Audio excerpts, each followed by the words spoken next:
Mau 1000 kali pikiran manusia itu berubah, tetapi dokumen atau kesepakatan pekerjaan itu tidak akan pernah berubah.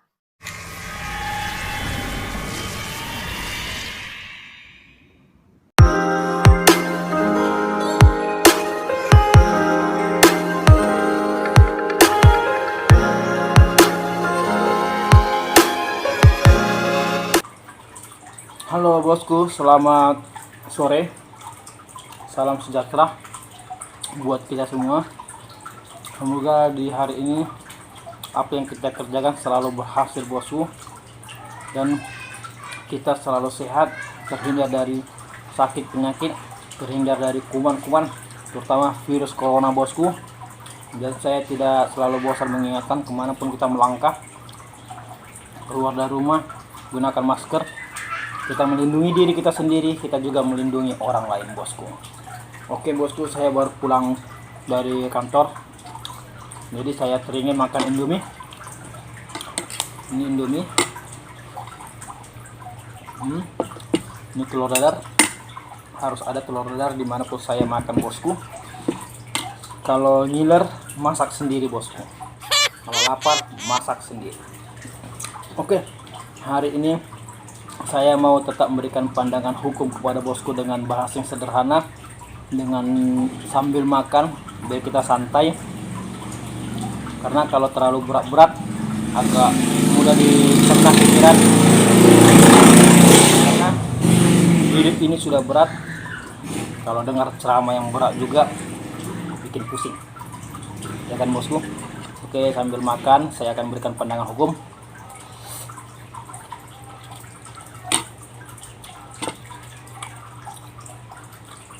Saya mau mengingatkan ke bosku, ketika bosku mau berbisnis, ketika mau membuka usaha, ketika mau menjalin kerjasama dengan orang lain, sebaiknya bosku membuat surat kesepakatan perjanjian sama siapapun itu orangnya, baik itu keluarga, teman dekat, sahabat. Memang kita sering melihat kesepakatan untuk bekerja sama ini sering dilakukan lisan. Kenapa? Karena kita sudah mengenal orang tersebut. Dia saudara kita. Sehingga kita tidak akan berpikir bahwasanya dia menipu kita atau kita menipu dia. Kita tidak berpikir begitu. Jadi kita menghalalkan cara buat kesepakatan dengan lisan. Memang secara undang-undang itu diakui, kesepakatan perjanjian itu diakui kalau perjanjian dan kesepakatan itu tidak bertentangan dengan hukum. Ya, apa itu kesepakatan yang bertentangan dengan hukum? Ada kesepakatan yang melanggar norma-norma hukum. Contohnya, kita sepakat berbisnis narkoba bagi hasil. Narkoba kan dilarang, itu tak boleh. Kalau kesepakatan itu tak boleh, itu tak diakui, malah masuk penjara nanti bosku. Maksudnya ini kesepakatan yang tidak melanggar hukum, seperti berbisnis, kan jual beli rumah atau buka usaha. Seharusnya menurut saya, siapapun orangnya, kita harus buat kesepakatan perjanjian kerjasama untuk menghindari jika ada masalah. Kalau secara lisan, ketika seseorang itu melakukan prestasi, ada masalah dalam kerjasama itu, kita bingung untuk menuntutnya, kurang bukti. Kalau kita ke pengadilan, kurang bukti, mana kesepakatan kalian, mana perjanjian kalian, kita rugi, tidak ada bukti, sehingga kita susah untuk menggugat, susah untuk menerima hak kita kalau kita menempuh secara jalur hukum. Banyak begitu saya lihat, banyak ada kontraktor secara lisan, kamu bisa memperbaiki ini, secara lisan perjanjian bayar sekian karena udah kenal, ya kan? Ternyata pekerjaan tidak beres sehingga susah menuntut. Pekerjaan tidak sesuai dengan perkataan, ya kan? Contohnya lampunya kita minta begini, ternyata begini, lampunya begini, ternyata begini, kita mau nuntut, ya kan, kita menuntut, loh kemarin kan kamu bilang begini lampunya, kok sekarang begini? Bukan, saya katakan begini, bukan begini. Kan bingung kalau tidak dituangkan di surat kesepakatan perjanjian, kan bingung. Mau siapapun itu, mau orang kita kenal baik pun harus buat surat kesepakatan perjanjian. Kalau ada masalah bisa kita mengacu, bisa kita tahu apa sebenarnya, siapa yang salah, apa hak dan kewajiban, apa yang kita inginkan dari kerjasama tersebut, biar jelas.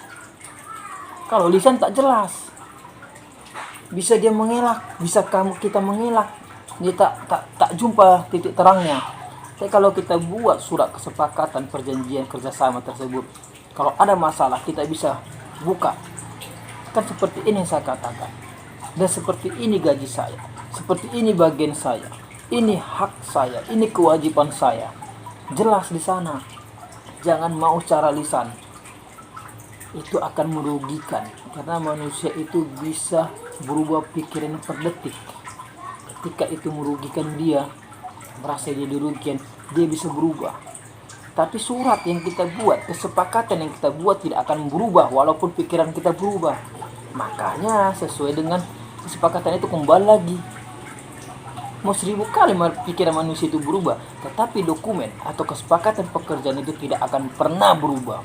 Jadi jika ada orang yang melakukan wan prestasi atau melakukan pelanggaran dari perjanjian tersebut, kita bisa lihat sejauh mana dia melanggar perjanjian tersebut. Jadi kita punya hak untuk menuntutnya, bosku. Jadi itu banyak mentang-mentang saudara, keluarga, teman dekat, sahabat dekat, sehingga kita menyampingkan, kita bilang, nggak mungkin lah dia nipu, nggak mungkin lah dia ingkar, nggak mungkin. Karena saya juga pernah mengalaminya. Saya buka bisnis dengan teman, dengan sahabat saya, ternyata kewajiban saya terus yang saya lakukan, hak saya tidak terima. Padahal kami lisan, jadi ribut. Tapi kalau kita buat surat kesepakatan, di dalam surat kesepakatan itu bisa kita kembali mengingatkan. Dan ketika kita mengajukan tuntutan secara hukum, kita ada dasar. Kalau kita tidak buat itu, susah untuk pembuktiannya. Karena suka tidak suka, kalau masuk ke ranah pengadilan, ranah hukum, harus berdasarkan bukti, bukan berdasarkan katanya, bukan berdasarkan kami sudah sepakat. Harus ada bukti. Kalau kesepakatan, mana perjanjian kesepakatannya? Harus ada bukti. Makanya kalau kita kredit rumah, kredit mobil, kendaraan, banyak kali itu kesepakatan yang harus kita tanda tangan. Supaya apa? Ketika terjadi masalah, akan kembali kesepakatan perjanjian tersebut. Akan kembali ke jadi tahu titik terangnya, siapa yang salah, siapa yang benar.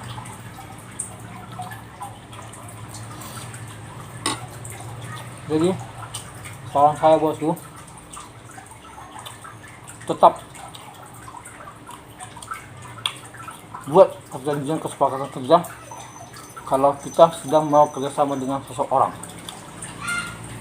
supaya kita bisa terhindar dari perbuatan-perbuatan yang merugikan kita atau kita merugikan orang lain. Kalau niat kita mau lupa kita apa hak dan kewajiban kita bisa baca kesepakatan itu bosku. Jadi itu saja pandangan hukum hari ini yang saya bisa sampaikan, bosku. Semoga bisa dicerna.